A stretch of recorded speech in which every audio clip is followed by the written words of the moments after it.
Okay, hello everybody. Welcome to this event. My name is Georg Ringe. I'm a professor at the University of Hamburg and running the program in law, finance, technology.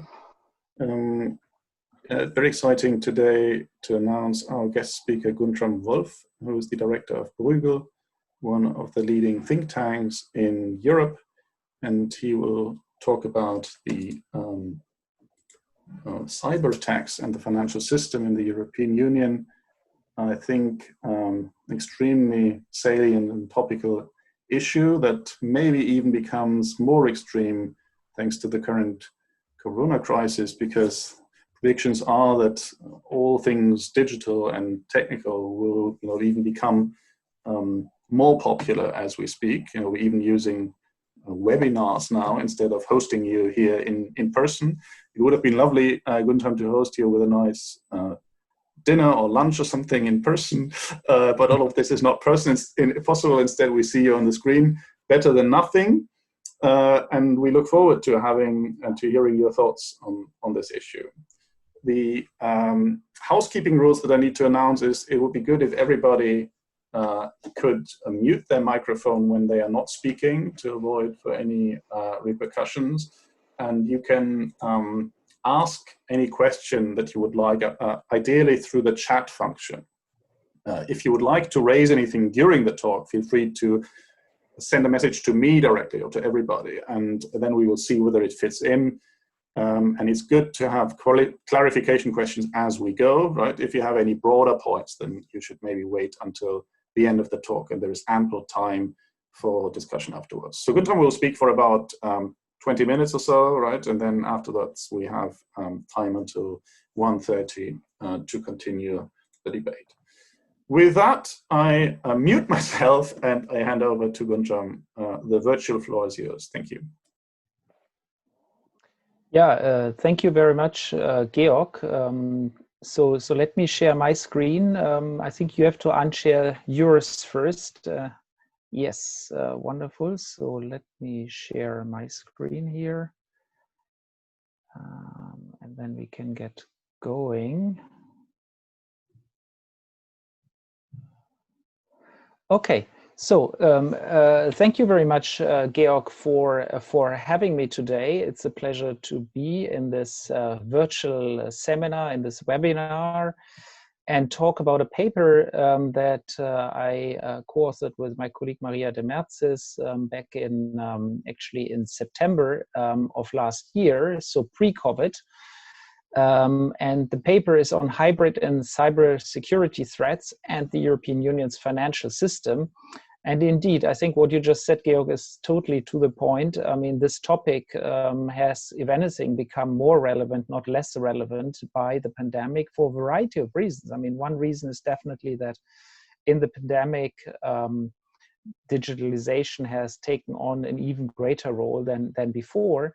But I think also the pandemic is sort of the perfect nurture ground for, I think, for possible hybrid threats to be used and to be actually activated, because we live in a much more fragile society, and I think what hybrid threats are all about is really about having a society or being in a society and fragilizing that society, and then using the fragile state of society to actually launch specific attacks on specific actors, such as the financial system. And so this is what I want to talk about a bit more in more detail. Perhaps as a second background that I would like to give to you is this paper was written at the request of the Finnish presidency of the Council of the European Union, so the Finnish presidency of the EU last year. And the Finnish invited us to present this paper to all central bank governors and all EU finance ministers back in September 2019. So they invited us all. That was a time where we could still travel and meet. They invited us all to Helsinki, and hosted all these ministers and so on, and we could give a presentation on exactly the same presentation that I will give to you now. And perhaps what is interesting for you to hear is that before our presentation, they actually showed a video of a simulated hybrid and cyber attack on a country, and how this would unfold and how difficult it would be to coordinate a proper response. And then sort of the last sentence was, and now we turn over to you, finance ministers that meet for an emergency meeting to discuss how to deal with this. So they had a really innovative format for this finance ministers meeting. And I have to say that the ministers were actually quite, you could see, can I say, waking up to a threat that even though it hasn't materialized in full so far yet, is a real threat and something that actually could happen to any country, but also to the EU as a whole. And so this is, I think, what I want to describe. So I wish we had this video to. I wish we had this video to share now. But yeah, I'm sorry, I don't have that video, and I think they haven't published it actually. So it was really done just for this one special meeting, but it was a very nice video, which unfortunately I didn't film and put on Twitter afterwards because it was an off-the-record meeting. Anyway, so look, I think I in a sense I want to start with an example which is a Euro area member state called Fantasia.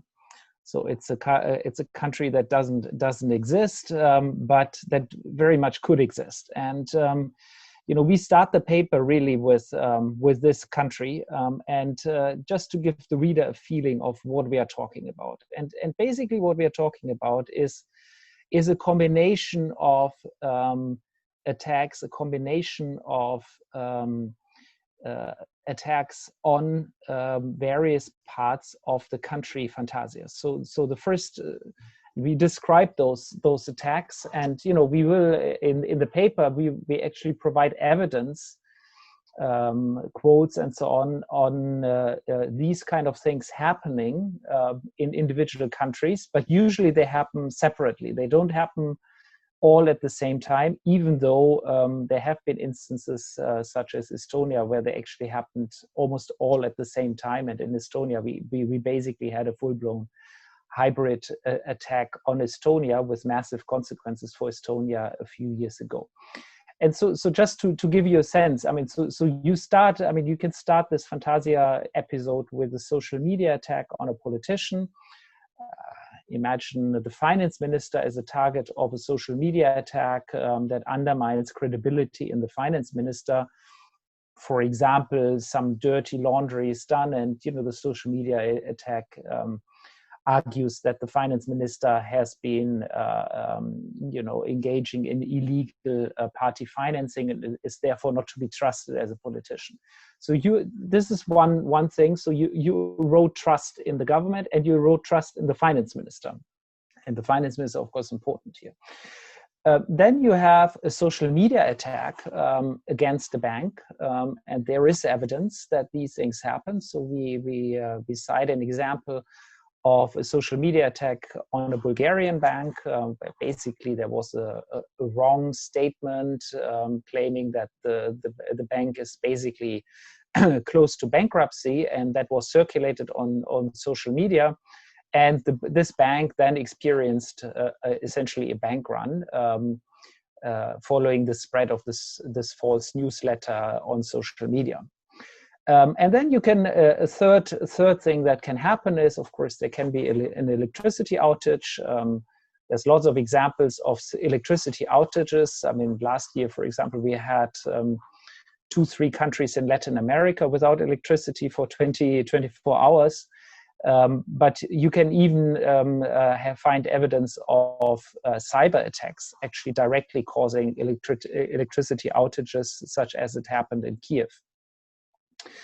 On top of it, you imagine that the internet slows down. Why would it slow down? Well, and that was actually something that the Finnish raised very specifically. you can quite easily actually have an impact on the internet speed by attacking the physical infrastructure. And the physical infrastructure, one of the vulnerable parts, and there's papers on this which we cite also in our paper. One of the vulnerable parts are deep sea cables. A country like Finland is connected to the internet mostly through, I think, 3 deep sea cables. Those deep sea cables are not very deep because the Baltic Sea is not very deep, as you know, and they provide, and their location is known, is public knowledge, the location of these deep sea cables. So it is actually relatively easy to go with a ship above the deep sea cable and cut it off with an anchor or something like this. So very trivial.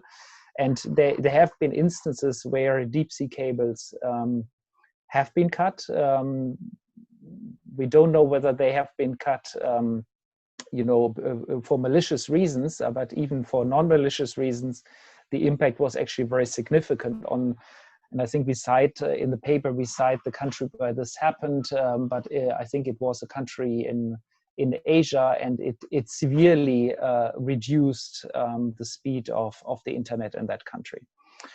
And then, of course, let's imagine that this country is not just an isolated country, but it's a country of the Eurozone, and the banks operating in that country on that date all of a sudden find it actually quite complicated to manage their operations, but they also have subsidiaries, right? And they have subsidiaries in neighboring countries in the Eurozone.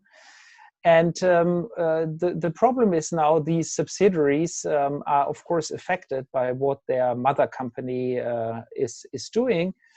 But that mother company might actually experience this bank run. And in fact, the finance minister that usually is there to sort of calm the spirits and go out publicly saying, no, this bank is fine.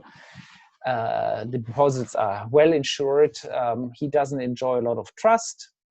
And, on top of it, it might actually be difficult to transmit the message because the internet is down or because electricity is not properly working. So you can see, I mean, this is something that can happen, and it's something that none of these individual things are unthinkable. There's lots of evidence for them. And we've had even an instance of a small country like Estonia where several of those happened at the same time with significant consequences, and it took them quite some time to operate. So now the question is, what does this mean? I mean, this threat scenario, what does it mean for the EU, and how is the EU as a tightly integrated single market, a tightly integrated financial system, dealing with such a situation? And basically what we are doing in this paper now mostly is we are looking at the institutional, the governance aspects around these questions.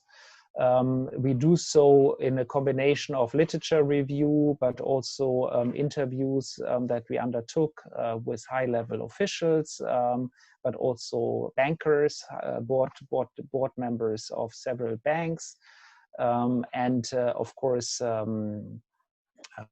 mean, the officials both on the financial side, but also some on the security side that we talk to, and we sort of identify then where we see the main worries going forward, and how the EU can institutionally strengthen its setup to actually deal with such threats. Okay, so this is basically the plan of the paper, and I hope the sort of Fantasia is something that triggers the interest. the Fantasia country example triggers your interest.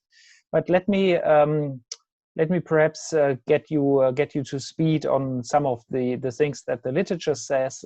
So first of all, the EU as an institution considers hybrid activities by state and non-state actors to pose a serious threat and serious and acute threat to the EU and its member states. The threat is multidimensional, so quite comparable to what I just described. A hybrid attack can include direct attacks on financial institutions and infrastructure, and cyber risks can be part of those hybrid threats. In such cases, what is important is situation analysis. So you need to, in real time, actually process all this information and understand what's going on. And that's a real challenge because, everybody, what I just described on the page before is sort of a nice summary, but in real time, that nice summary is not available to decision makers. They only see individual bits and pieces. They see the social media attack on the finance minister and don't really understand this, and don't even think that it's connected with the social media campaign against the bank. But the two might very well be connected. And to understand that they are connected, you actually need someone to analyze and to understand what's going on. So you need situation analysis, you need awareness of degree of interdependence, you need political judgment, because in some of those situations, actually political judgment is central to contain the fallout. And the question is, does the EU have the capacity to deal with these things? And I think the answer is, I can already tell you, is that basically most of the capacities to deal with these things are at the level of the nation state, the member states. One central argument of the paper is that that's not enough if it's at the member state level in a situation in which the financial system is as tightly integrated as it is in the Eurozone and in the EU. So this is a bit the point. Now, let me just give you a bit of numbers. So I'm an economist, and so I'm trying to the first thing I tried when I looked at this, I tried to get some numbers and actual something quantifiable, which is not easy because basically, when these things happen, they are, there's nobody really recording them. There's no centralized database. Let alone a European database. Most of the data that the public sector has are stored in the public national security agencies, and they are not even shared among themselves, let alone with researchers. So the only thing we could come up with is is basically two things. We looked at reports of cybersecurity companies and summarized them, their findings, and they show clearly that cyber attacks are widespread and that the costs and the incidence of such attacks are on the rise. And they also show that these attacks do not only happen against companies, but that public administrations, international organizations, and private institutions are actually also targeted. And funnily enough, I can tell you on the day on which our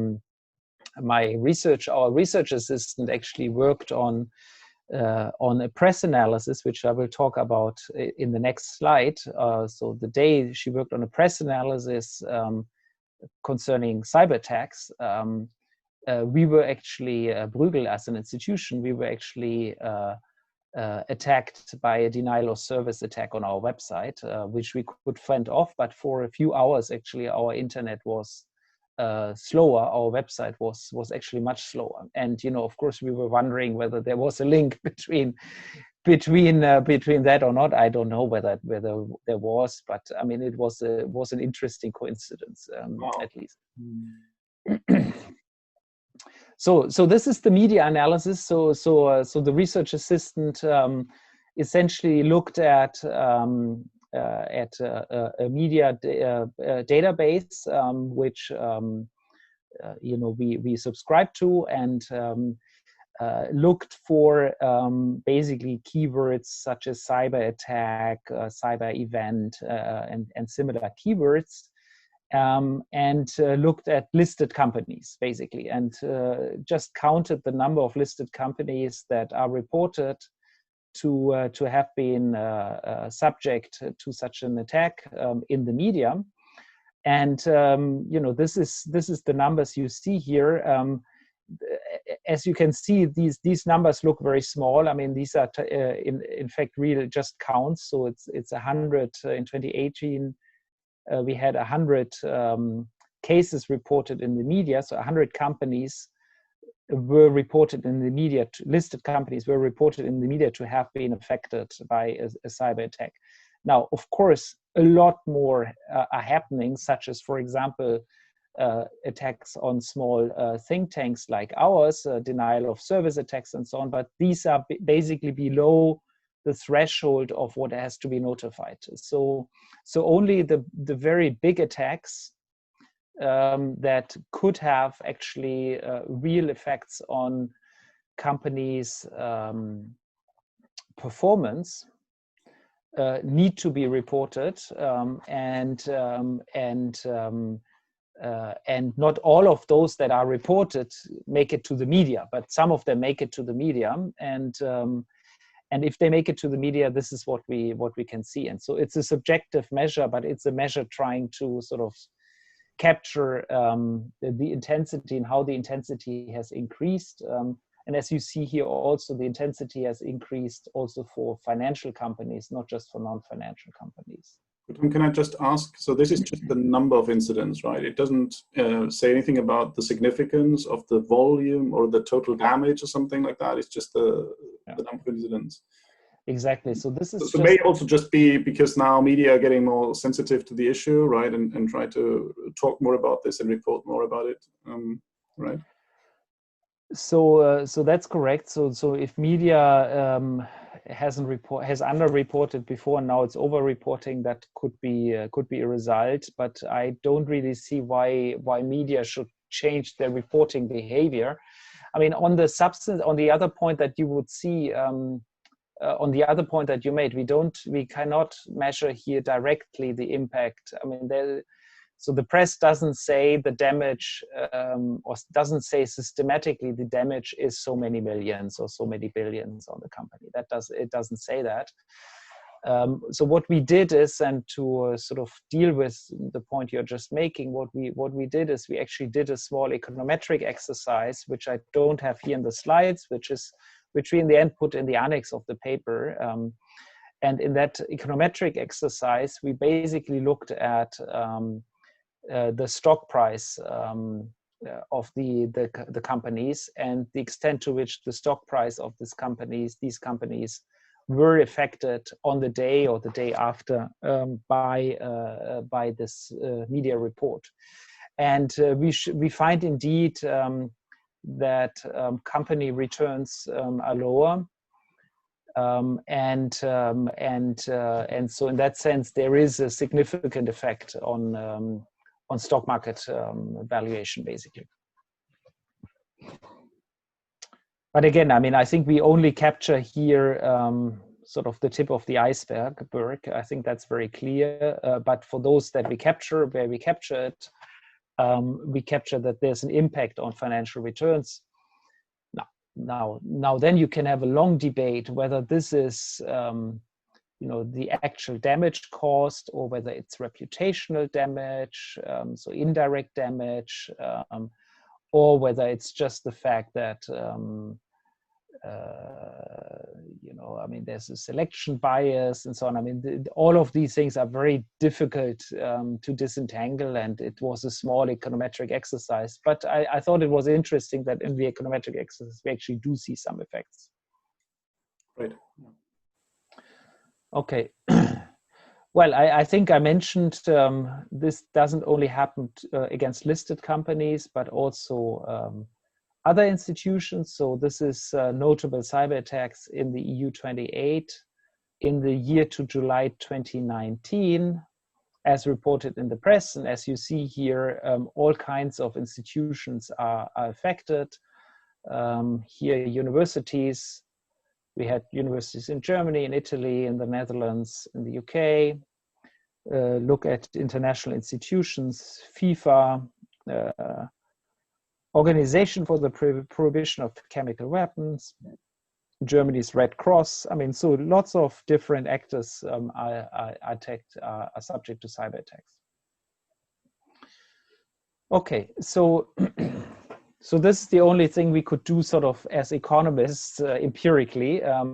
Now then what we did is we essentially looked at what exists currently, what is the EU doing in terms of being prepared. And I think, I mean, some of this will be a little bit dry, which is sort of very regulatory issues, regulatory and supervisory issues, and you know, some terms are sort of very complicated, typical bureaucracy terms. But I think basically, I think there's a sort of three-pronged approach. There's regulation, standards, and guidelines. There's testing and preparedness, and there's governance, right? I mean, so these are, I think, in the three levels that we can really look at, the three levels of preparedness. And the ECB is, of course, in the business of doing cyber resilience oversight expectations, which is called CROE, and you know, trying to really support and make sure that the financial system really works on those three. And then there is, of course, some legislation, the NIS directive for the financial sector. There are standards put forward by the European Banking Authority and other institutions.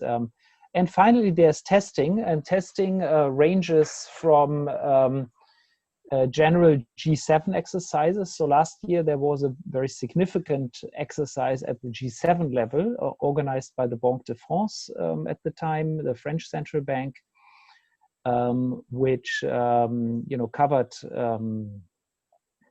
basically the central, I mean, which included essentially the central banks, the finance ministries of the G7 countries, and simulated such attacks, and you know, then tried in these attacks to deal with these attacks and see how one can deal with it. And so I think the important thing to understand here is, in such instances, what is important is that you know, you have a plan, right? I mean, you know whom to call, you know whom to inform, you know how to react, and that's what these exercises try to do. And I think this was done at the G7 level, but it wasn't done at the EU level. And of course, we argue that it should be done at the EU level. So look, I think the five key findings that I think came out of our various discussions with policymakers and industry representatives is that in the last years, we see significant advances to protect individual institutions.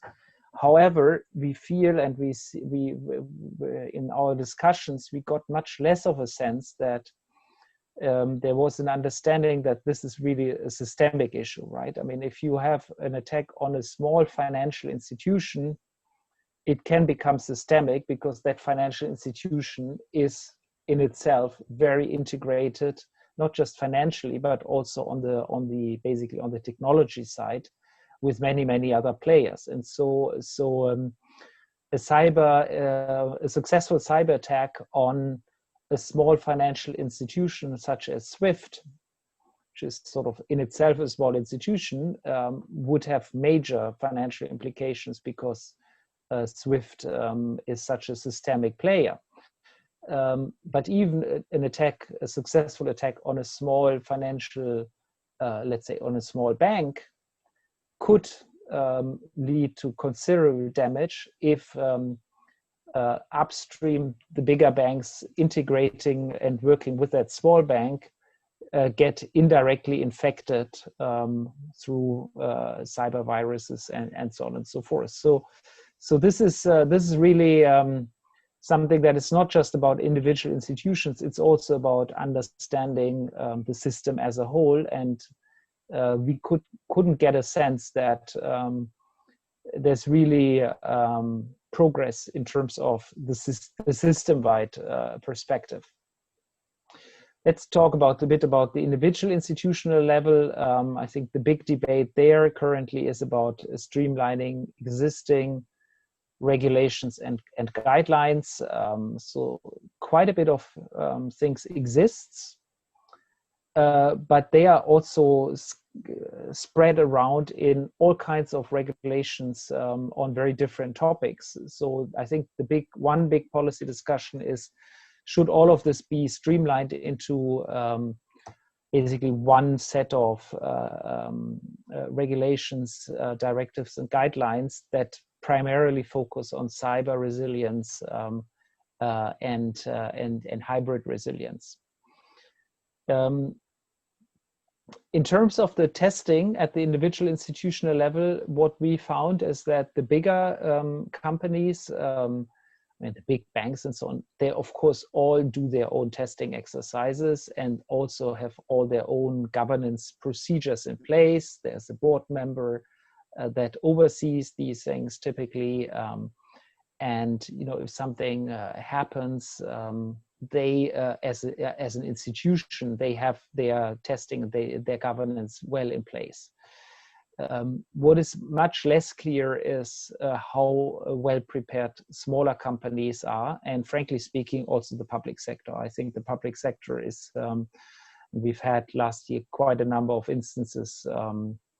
Wasn't there something even with the German Parliament that was affected, the Bundestag?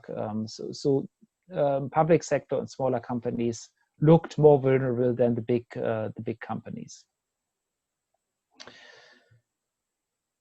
In our discussions, we also found that systemic regulatory and macroprudential questions have actually received little attention, despite acknowledgement that such risks cannot be treated as normal operational risks. So these are not just normal operational risks, these risks go beyond a simple operational risk, and the regulatory and macroprudential questions at the system level haven't really been addressed. Now then, of course, cybersecurity is, and I pointed to that at the beginning, is ultimately a matter of and part of national security, irrespective of the sectors. So it's really the national security agencies that are in charge. But there is a mismatch between strong financial integration and limited security integration, and that in itself could be a cause of systemic weakness. So again, take the example of a national bank that is attacked. A bank in a country, it operates under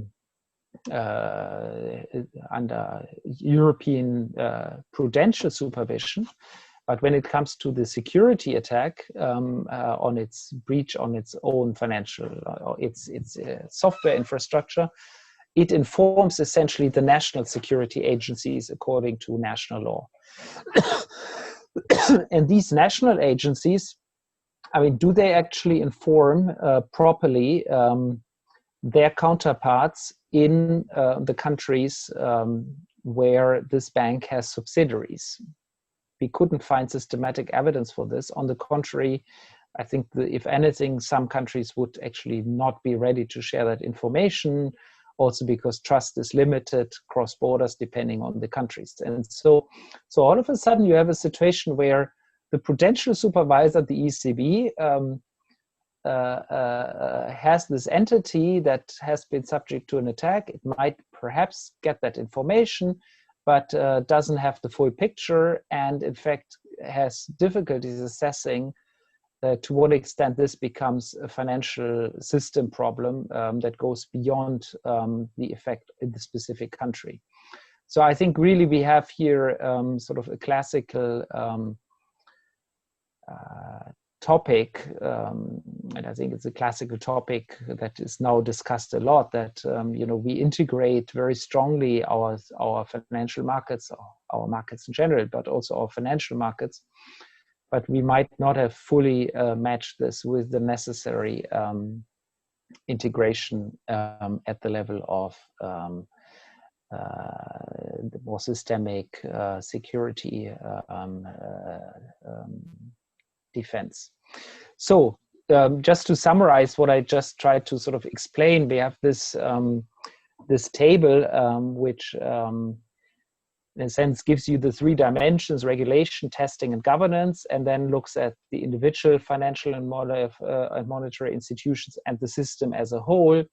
And as I think I argued, hopefully argued successfully, is when it comes to regulation and the individual firms, a lot is actually in the current regulations. This can be streamlined. There's questions on some issues, but overall a lot is happening there. Now, when you go to the opposite side, sort of how to deal with financial system-wide questions and how is the governance of that, we feel that there is the least progress, right? Because we have a very highly integrated financial system. We have even integrated the banking supervision into a single banking supervisor in the ECB. But on the security side, there's basically no progress in terms of real governance, collaboration, let alone institutional progress. Now, perhaps on the institutional front, let me mention there is something that is called a hybrid fusion cell. So this is essentially a unit within the European External Action Service. So it's a very, very small place. It's certainly not the kind of institution that could, what I said at the beginning, could deal with the system and the situational awareness in real time, right? I mean, it's not the kind of institution that could respond in real time and bring the information together and really deal with this in real time. But it is, let's say, a small start of trying to sort of pool some intelligence, whether that's the best. And there is another institution which is based in Athens, Center for Cyber Risks, or so. It's an EU agency. And that is also, if you look at their website and talk to them, I mean, it's essentially an institution that can inform and can support member states, but it's not an institution that would in itself be able to deal with in real time with such an evolving threat. Okay, so perhaps, and I think I talked already for too long, Georg, so let me just, the last two slides very quickly, just to summarize what we think is important now, next steps.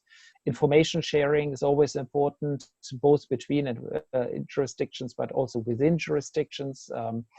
The information flow between authorities and the private sector is not perfect. Then on the testing, I mentioned it already, the EU and the Euro area in particular should consider holding regular preparedness exercises for the financial system, such as being done at the G7 level, but why not the same at the Euro area level? I think the tension between national sovereignty on security matters and shared responsibility for financial system stability creates multiple challenges, and I think we cannot just ignore them. And I can talk, I mean, afterwards in the questions, I can talk about how paradoxical the situation has become in some dimensions now. I mean, paradoxical to the extent that EU institutions don't want to call financial institutions as an essential infrastructure, because if you classify them to be an essential infrastructure, which of course they are, because I mean the financial system not operating for 24 hours is a huge problem. But if they are classified as essential infrastructure, then basically the national competence on those institutions increases massively, because that's then a security threat. And so European institutions are wary of classifying them as essential infrastructure, because if they were doing so, they would lose some of their competence on them, instead of arguing it the other way around. Well, we need actually some of the competence on the security side for these institutions because they are essential and because there are a lot of spillovers. So this is a very strange debate that's now happening there. And the wording is very careful. If you read some of the documents, they avoid the word essential infrastructure and call it slightly differently, just to, I mean, these are legal terms, and I'm an economist, so I'm not so good in these precise terms, but this is a very interesting debate with some absurd developments, I would say. Now, then there's the issue of ownership of critical infrastructure, which we haven't discussed up to now, but of course, it's something we shouldn't ignore. And the EU has a framework for investment screening, but that framework is imperfect. And I can talk about this further, but it's clear if you own if the ownership of a stock exchange, for example, is in the wrong hands and it is misused, you know, it could have repercussions well beyond the specific stock exchange. Then perhaps last 2 points. One issue that we found very interesting is an insurance market for cyber risks. It's a fast developing market, cyber risks insurance. Some even told me it could grow bigger than car insurance, also because cars increasingly are basically digital products and not physical products anymore. And in the EU, it's still a very fragmented market. And one reason why it's very fragmented is related to the fact that there is no definition that's well established of what really is a cyber risk that is shared and uniform across the EU. So there's even definitional problems that make it difficult to create proper databases that in turn make it difficult to calculate cyber risks and prepare cyber insurances for this. So I think standardization in this space could actually be quite helpful for the taking off of a cyber insurance industry in Europe. And last point, when there is a major cyber and hybrid incident, one I think also needs to be clear, there is a need for a macroeconomic policy response, a liquidity response. In the paper, we have a section in which we discuss not a cyber attack, but a terrorist attack, the 9/11 attack in 2001. And it's different in many respects, but it's interesting because it's sort of an outside shock that destroys quite a significant financial, well, I mean, basically the Twin Towers, where there was a lot of financial industry in these Twin Towers in New York. And the macro response actually was very strong. The liquidity response by the Federal Reserve was very strong and was actually helpful in making sure that the long-term damage was actually very limited of the 9/11 attacks. The direct long-term impact, I mean, the political impact afterwards is bigger, but the direct impact of the physical destruction of those two Twin Towers was extremely limited, also thanks to the macro policy response. Okay, let me stop here. Thank you. Thank you so much, Guntram. That was fantastic, a great wake-up call, and I think almost as scary as watching this video. I would love to see it nevertheless, anyhow, at some point, but wait and see. Great, so we have some time for discussion, and I already have a couple of questions. I think, Alessio, you came first. All right, thank you very much, first of all, for the nice talk, very interesting. And indeed, I was last year kind of busy on the same topic, although I haven't been productive like you in delivering a final result. Starting with my comment.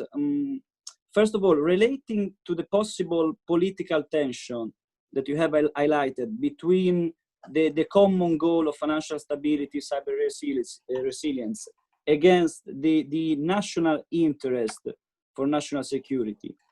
This contrast, this tension may lead indeed to suboptimal and fragmented responses.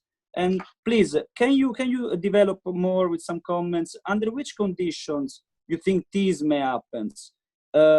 for a rather big events or maybe a smaller one? And what can we do to overcome this gap, to fill the gap? Should we provide, for example, more power to ENISA or other banking authorities at EU level? Then second question, instead regard more the political economy side of cybersecurity. As you say, there is a new market developing and there are also regulators, supervisors relying more and more on third-party providers of services and products. What can be the risk for our supervisors in the future relying too much on third-party private organization? And third, can we say that the emerging cybersecurity regulation for finance will have indirectly some kind of impact for the same market structure of the financial systems in terms of competition? Thank you. Yes. Okay, that was a lot of questions. So, sorry. Look, I think, thank you for the questions. I mean, I think the first point is, what can be done, and in terms of the governance, right? I mean, that's the way I would interpret your question. I think in a first best world, I think you would ideally want the level of economic integration to be matched with an equal level of governance policy integration, right? And so this is the ideal world, the first best, as we like to say as economists. The reality is, of course, that to do so, you need not only a level of trust, but you need also a proper legal base for it, right? And so this is where in the EU there are limits. There are limits both on the legal base as well as on the level of trust that we have to each other. I mean, the G7, just to give you this example, the G7 exercise, it was perhaps easier to organize a G7 exercise on these things than a Eurozone or EU exercise, because trust among the G7 countries might be bigger than among EU countries. So this is, look, in the end, this is very, very difficult. And, I have the luxury as an academic to basically just tell the ministers that there are some discrepancies here and logical inconsistencies. And, they have to find out how to deal with this. The obvious starting point is, if you can't build, let's say, federal or whatever institutions for legal and political reasons, at least intensify the collaboration, cross-country collaboration, make sure that there's at least partial tests, where that people get to know each other better. It's really sometimes also very trivial things, right? I mean, you have to know the phone number of your counterpart in your neighboring country, right? I mean, and you need to probably have met him a few times before to pick up the phone and tell him, oh, by the way, this is happening here, and that's helpful already, right? So as a pragmatist, there's lots of small pragmatic things that can be done and that should be done. The second question you had is on sort of, if I understood you correctly, how to deal with private agencies and that private security companies. There's a few private security companies doing this.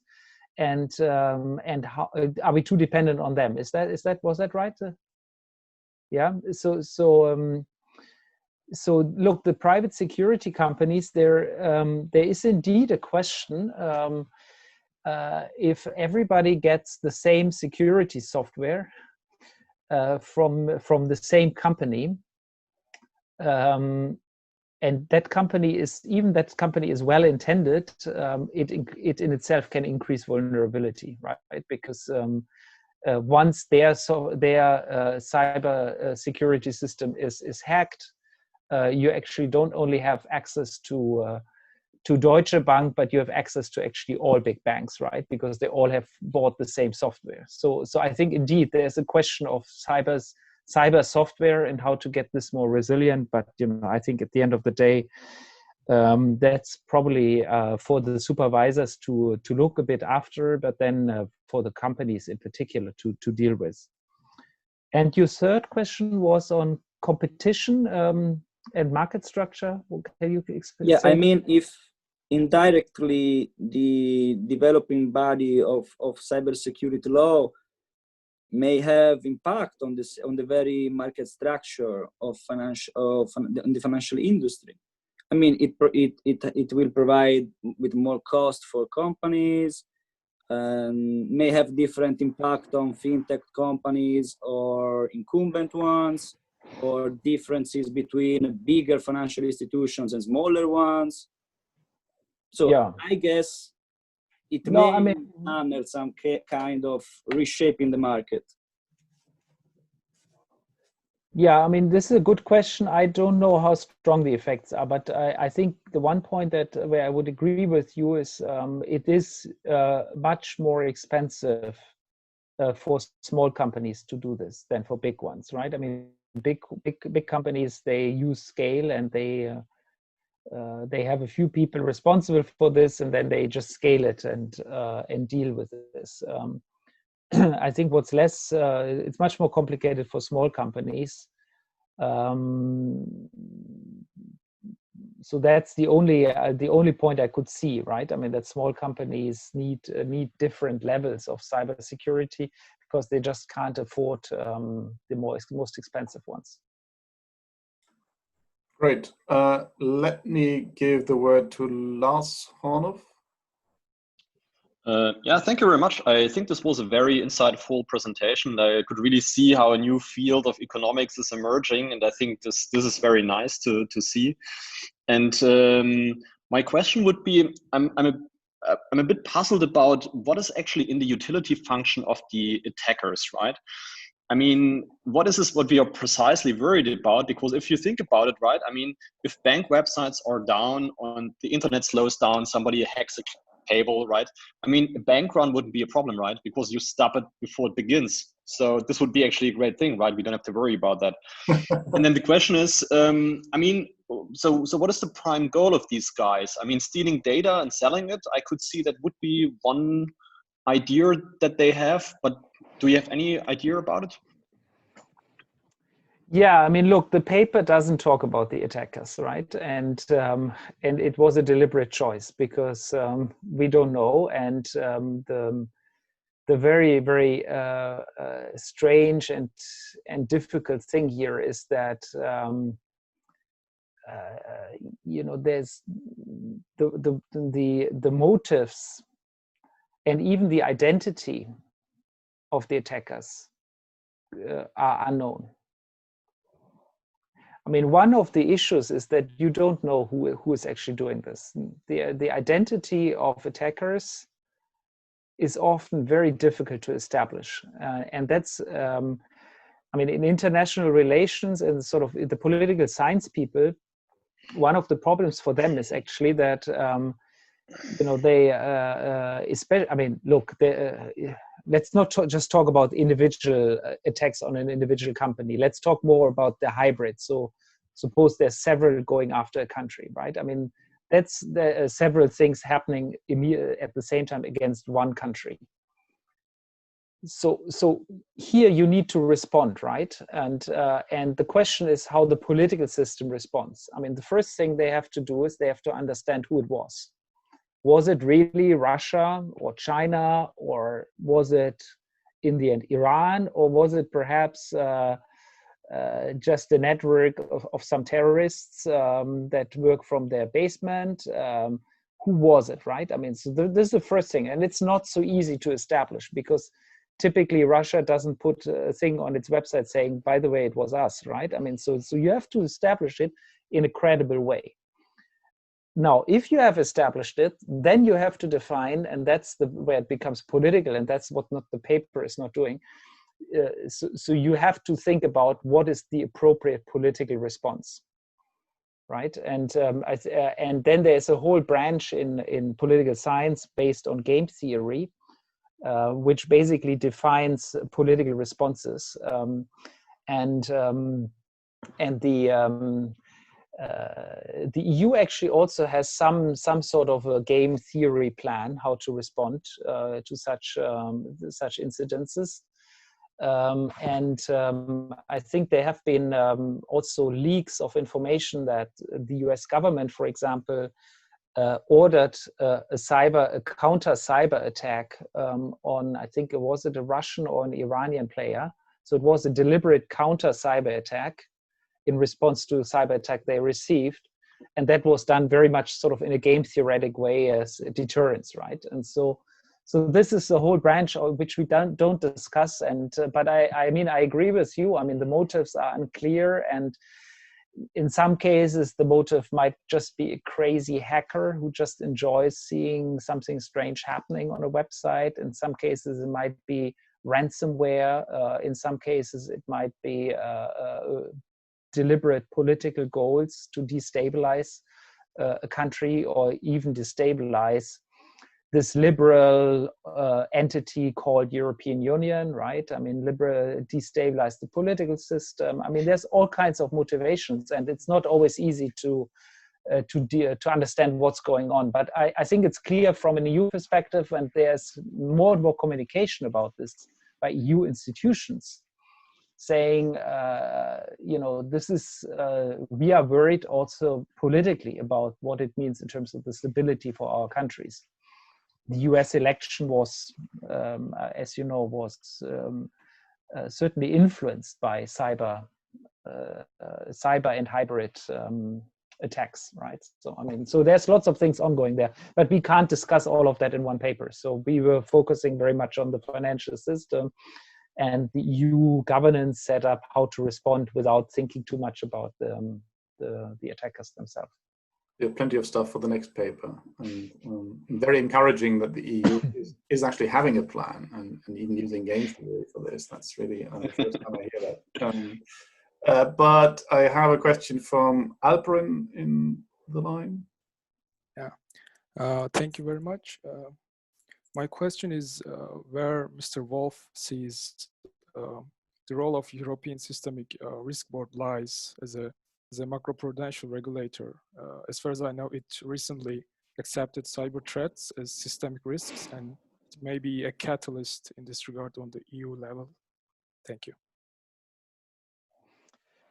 Yeah, I mean, look, I think the European Systemic Risk Board should play a role. I think it probably is growing in this role. I think, Georg, on the website you mentioned the other report we published early this year, where we looked at the last financial stability report of the ECB. And our impression when reading that financial stability report was that not a lot of attention was being paid to this issue. So I think it's a field where both the ECB and the European Systemic Risk Board, which, as you know, resides in the ECB, can, I think, increase their work.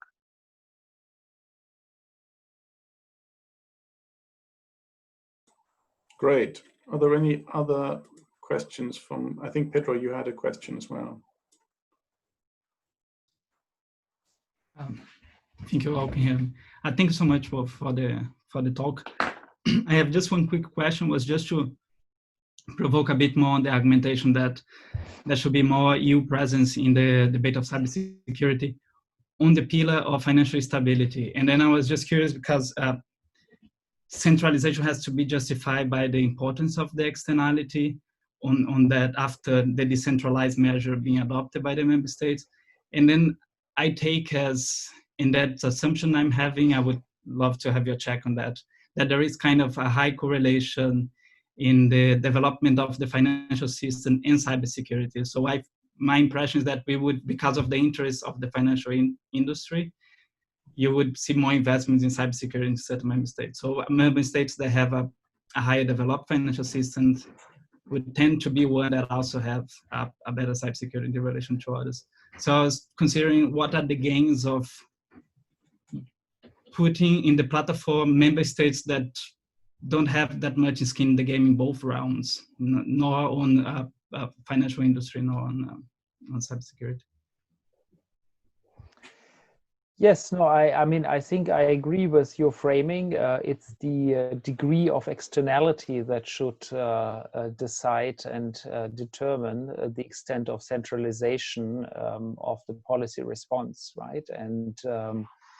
And I think what the point we are making in the paper is that the degree of externality in the financial system is growing and is very important because the financial system is so explicitly Europeanized, right? And it's so explicitly Europeanized in the sense also that we've even decided to create what is called a banking union. And so I had a little piece on Politico where I put this argument, pushed this argument a bit further. I think I called the piece cyber-proofing Europe's banking union. So the argument really is as you increase financial integration and the prudential supervision of that financial system, as you integrate those at the EU level, it increasingly looks odd that you do not have any